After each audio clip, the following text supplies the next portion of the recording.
asking questions of like, how do I diagnose, like what, like there were some questions in the chat around like, how do I Okay, do this? here's how you know if you have a personality disorder. That was how I ended up deciding to train with the Masterson Institute instead of anyone else and the object relations people. Yeah. I was looking for, I was so confusing. Where's the difference between having some narcissistic traits and having a disorder? What's the difference between having what I had and having a full disorder? Yeah. or schizoid adaptations?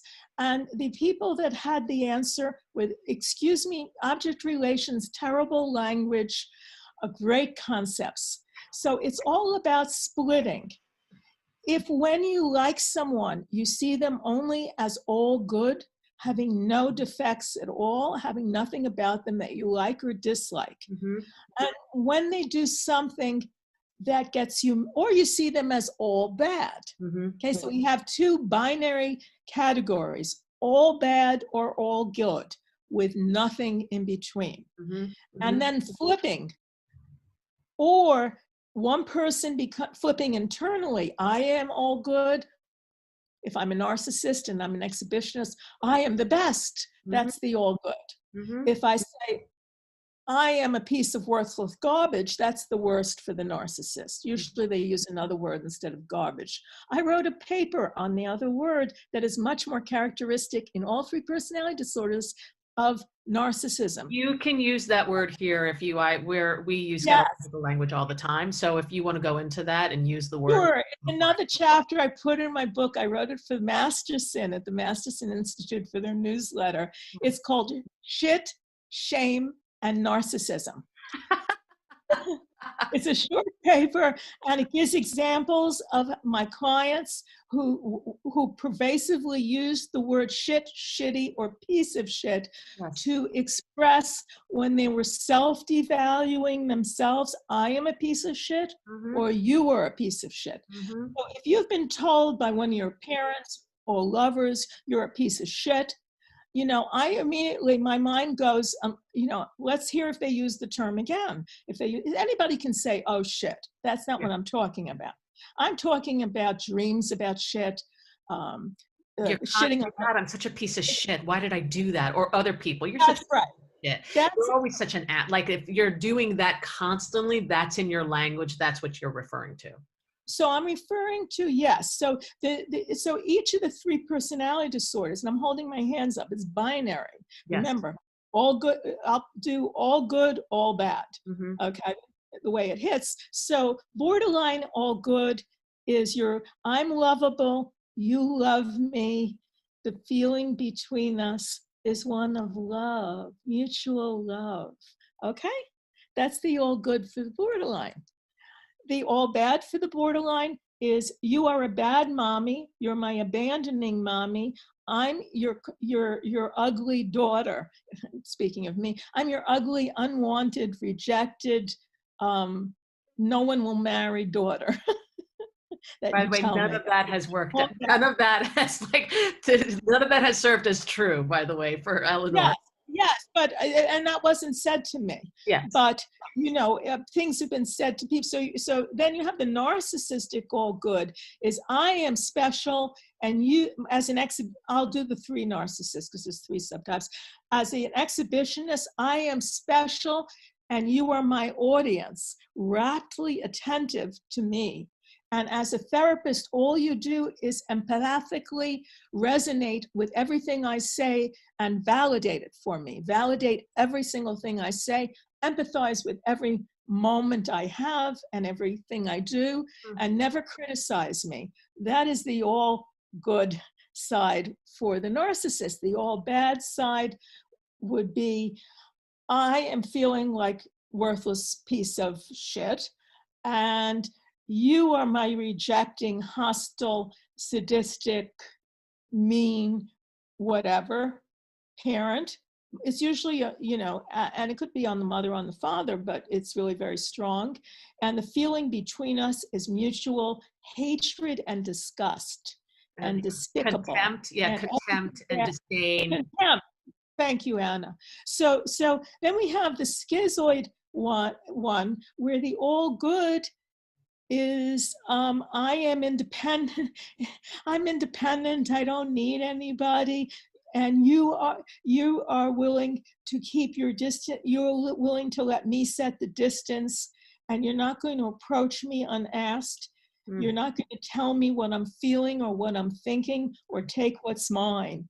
And that's an all good situation. I am safe. I'm the one who's in complete control over every single thing, and that's the only way I can feel safe. That's right, of mine. I don't need to control you, but I need to control my distance from you and not let you penetrate me. Mm-hmm. And the all bad is I am in existential dread. Mm-hmm. I feel like I'm so disconnected from life that I'm entirely going out of existence on some way, but I'm in the living body. And my life is meaningless. I will just have to endure meaninglessness and loneliness and nothingness till I die. That is such a distant, like I literally, you're talking about so many things that I literally can see myself, or like, and like that particular feeling that you're talking about is this profound dissonance between like the world and life is happening around you and people are laughing and you're like, it felt, I remember being in those moments where I'm just like not attached to the world, not attached to people, and can barely even be in there. And it's just like as though I'm so far from what's happening. It's this horrible feeling. All of the things that you're talking about, I sort of can recognize and see myself in. So, okay, just one thing here. So if you have this either all bad or all good, whichever form, and you have no nuances in between, it's like there's perfect and there's imperfect. Okay. And there's no nuances. You can get an A or an F. Yeah. That's it. There's no grades in between. That's gentle. And somebody, if you can project the F onto somebody else and see them as the failure and the A onto yourself or whatever. But if there's nothing in between for you, then you qualify for a personality disorder in the object relations system. And the goal would be to get you an integrated picture that's realistic and stable, and that allows you to see yourself and other people in a realistic, stable, and integrated way that includes both your likable and disliked points about you, both your good traits and your bad traits. And an integrated picture, if you want to know what it here is like, someone, I ask them to describe themselves, they'll describe, Anna, do a self-description that's integrated. Can you, or you want me? Yeah, absolutely, I can. So I am a confident, in like an alive, confident, dynamic, stubborn, at times can be shut down, sometimes judgmental, talented, boastful, like the exact opposite. Like I have like, it's multifaceted all over. I'm like a full range of human over here. Right. That's a perfect example. Most of us, if we're truthful with ourselves, we can list our qualities, both liked and disliked, if we don't have a personality disorder. If you have a personality disorder, for safety, you have a split, usually because your parents were too extreme and they either treated you as all good or all bad, or they didn't have whole object relations themselves. They didn't get it. And so they couldn't teach you anything because they flipped. And they were unpredictable and unstable. When you don't have whole object relations. Now, I'll add one concept. Those of you who have been abused by people who claim to love you, what probably happened was they didn't have whole object relations and they didn't have object constancy. What does this mean? It means that when they're in a fight with you or they're angry or disappointed in you, that moment, the whole history and context of the relationship is background for them. They can't access it. They're in the moment of disappointment or anger, and you are seen as all bad. And therefore, they have no limits to how much, except their inner limits, that they will punish you for whatever it was that was done to them, whether it's verbal devaluation, giving you the cold shoulder, screaming at you, hitting you, abusing you in terrible ways. That's what's going on very often when somebody kills their mate and then afterwards in a fight, and afterwards is cradling them in their arms, crying, saying, but I love them so much. I can't understand this. I want them back. They lost whole object relations. They lost object constancy, which depends on whole object relations in the fight. So if you're with someone that doesn't have whole object relations, some people can maintain all good for quite a long time. Some people lose it every 10 minutes. With every word you say, like with certain narcissistic clients that I'm with, they can't keep whole object, they can't keep all good for a day. Mm-hmm. Mm-hmm. So in a session, they can go from all good to all bad with me. They can go from best therapist to worst therapist to screaming to running out of the room. Yes. I could say more, but let's go. You have people. So my question to that is, oh God, you're kidding me. We have 12 minutes left. How is that even possible? Oh my gosh. Okay.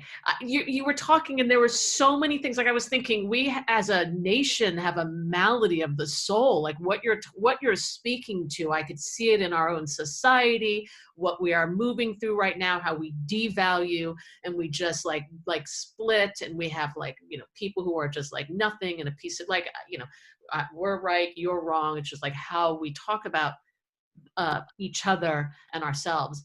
My question inside of everything you're talking about is, how do we individually create the nuance and the gray in between the black and white of what you are speaking about? Oh, I wrote an article on that, and how to. I have two posts. One's posted on Quora, the short versions, because Quora favors short posts, and I get 800 to 14 or 1,500 words on my site today.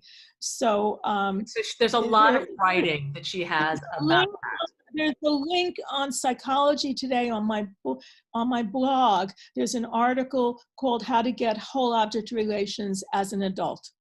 Okay. And I had to get it from me. I was very close. That was my other question, was how did you get, I know for me what I did, but how did you get it how did you build that spine up for yourself so you weren't like being, constantly reactive towards what was going on out there? Well, for me, I realized that I was fairly close to it. So I had to figure it out for me. I had been in therapy, but no therapist had ever diagnosed me because I was so functional. If you're highly functional, you're unlikely to get a diagnosis unless you're a narcissist, because narcissists devalue many people publicly. So it's very easy to see their inner workings, what's going on with them. But schizoids, nobody even notices, and I can't tell. But for the whole object relations, I realized that if I constructed a photo album, I have good visualization. Some people have photo albums. Some people are list makers. It doesn't matter. I'll tell you how to do it right now. It's not that hard. You make a list or a series of photos that represent all the good aspects of yourself or your mate or whomever that you're engaging with. And you make a list next to it of the bad aspects that you dislike. And you have two lists. They could be separate. And you keep going back and forth. When you look at the list of the good things or the photos, try and remember the good feelings that went with it. So I have a list in my mind. It's a movie in my mind of nice moments with my husband where he was being perfectly adorable or doing things for me. And I was already still getting it when I met him. We're married 42 years. So I have lots of good things in the photo album. So when I'd feel myself start to sway, like we'd have a marital argument or whatever, I could bring up the list. That way I would see, yes, I don't like this, but I love this. Mm-hmm. So both exist in the same person. And let me take a step back and just pause for a second. Let me get out of fight mode and remember I am talking to someone I love. Mm-hmm. Now, if I'm talking to myself, if I'm seeing myself in an unrealistic way too, that's all bad. I'd look at my list of the things I've accomplished, my good traits, my value. And I do recommend you, depending on which side you need most, but you keep rereading them side by side. And if you're going to be in a situation where you know you might be challenged triggered to lose it, read the good side.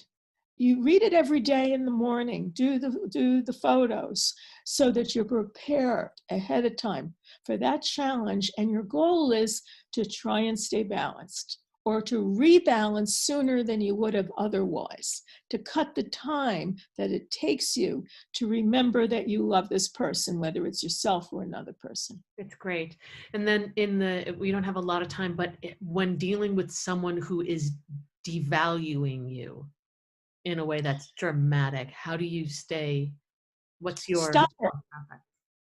Okay, take for instance, let's play act really quickly. You're just a jerk and you smell of elderberries and you have like, you're just not that smart. I'm doing it not that great, but like you're not smart and I don't like you and like what's wrong with you and so and blah blah blah. And okay, now am I your friend or your therapist? you're either way. What's the difference?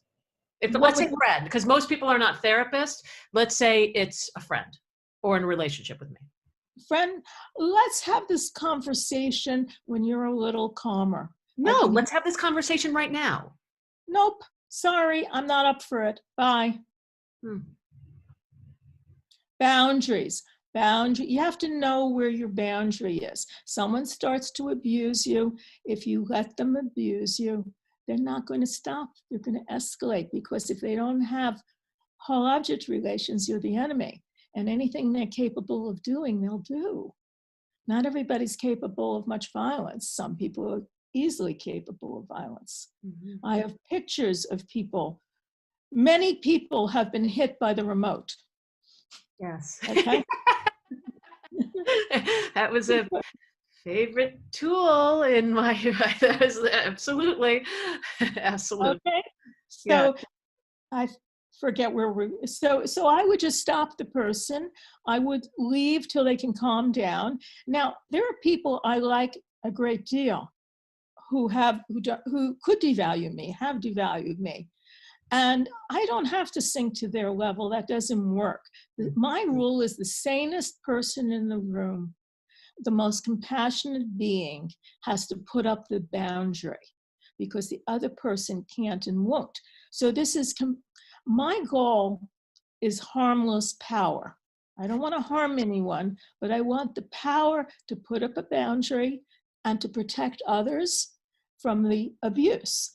That the person at the moment is either out of control or they're not savvy enough to even understand the depth of the pain that they're causing. One other little thing. Yes. Narcissists lack emotional empathy. Now, this is really a problem.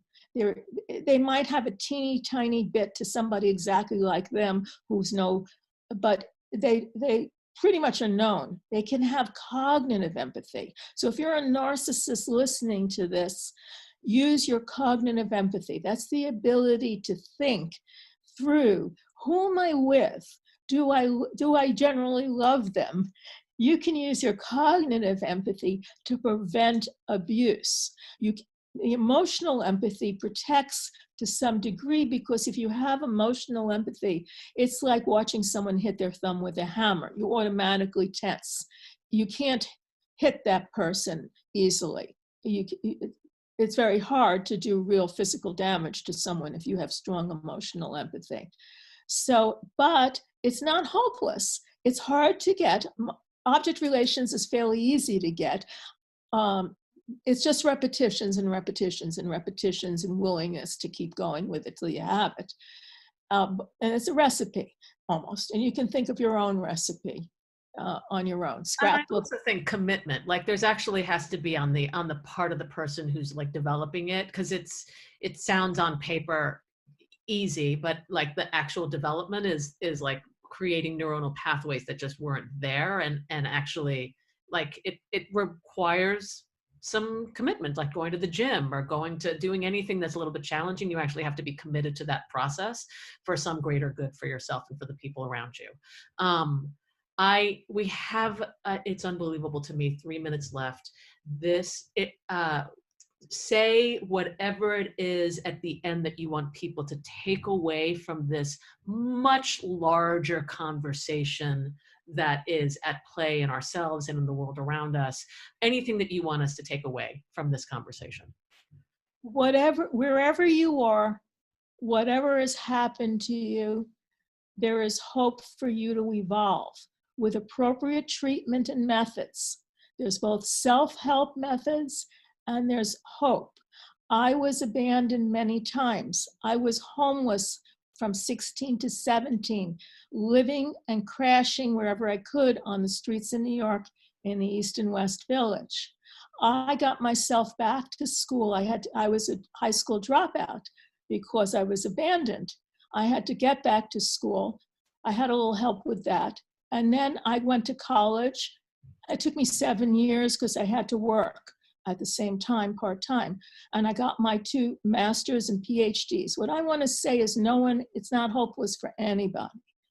There are times when I didn't see what the next move would be, but there's always a next move. If you pay attention to the way out, the path will occur and you will notice it. If you have your head down with victimhood, and as much as many people, we are victimized, but if your head's down from being in victimhood, you won't be looking around for the way out. I was lucky. My head wasn't down. I wasn't deeply ashamed.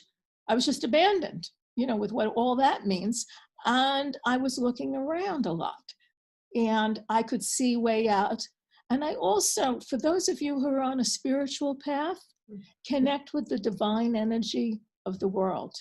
I truly recommend it. If you're an atheist, okay, fine, this path won't be for you. But for anyone else, going inside quietly, meditating, saying a prayer from your tradition, or even forming an intention to get help and wisdom, and then put your ego to one side, your own thoughts to one side, and ask that divinity or a form of divinity to tell you what's the answer to your problem, what you should do next. That's what I did.